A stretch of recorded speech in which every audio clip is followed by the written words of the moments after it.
The very popular book, What Color is Your Parachute?, introduces an innovative methodology for job seekers wishing to land their dream job. This methodology utilizes a sacred geometry to identify key areas in a multidimensional level of understanding. Here's a diagram of the petal model, which you can see is comprised of a well-defined center, which in this case is defined as goal, mission, or purpose, surrounded by 6 petals that are practices that are used to achieve the central purpose. For example, in this system, one of the petals is identifying a preferred salary range, or another petal is identifying skills and knowledge one brings to the table when the goal is to land your dream job.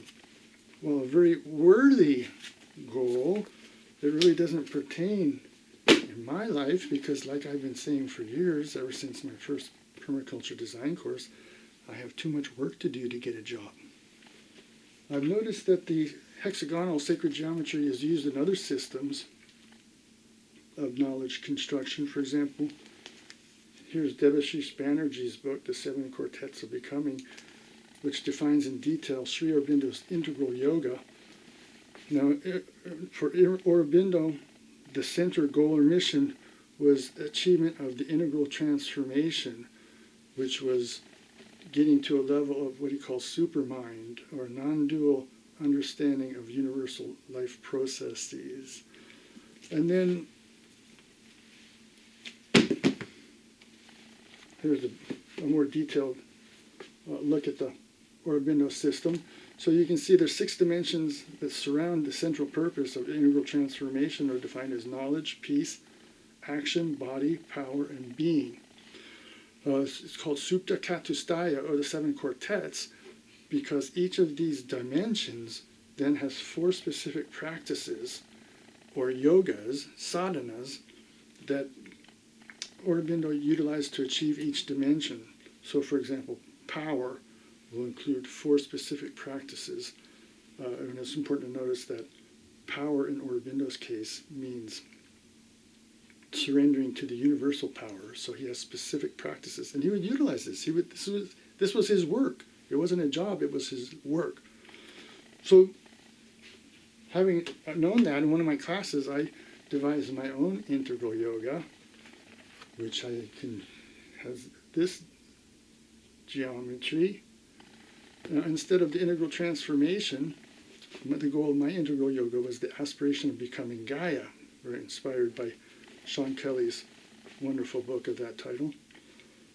The specific dimensions that I will utilize to achieve becoming Gaia are defined as eco-village design, alchemy/magic, shamanism, re-indigenization, permaculture, and Taoism. Once again, as in Aurobindo's system and as in the What Color is Your Parachute, each of these dimensions has specific practices that are used to achieve the goal of that dimension. For example, for permaculture, one of the specific practices, which can be converted into a yoga, utilizing a broader system of yoga as conscious self-transformation.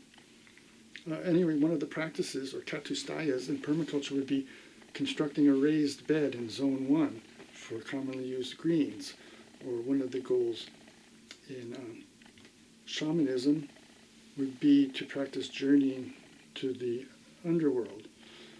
Altogether, these would achieve the goal of becoming Gaia.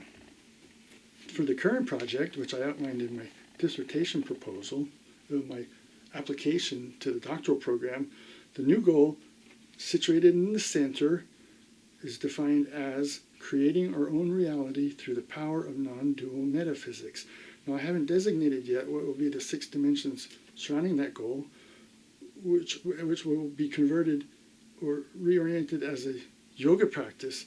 But this new methodology will be very contemporary in that it attempts to harness the power of the universe to counter worldly power, and that is the yoga.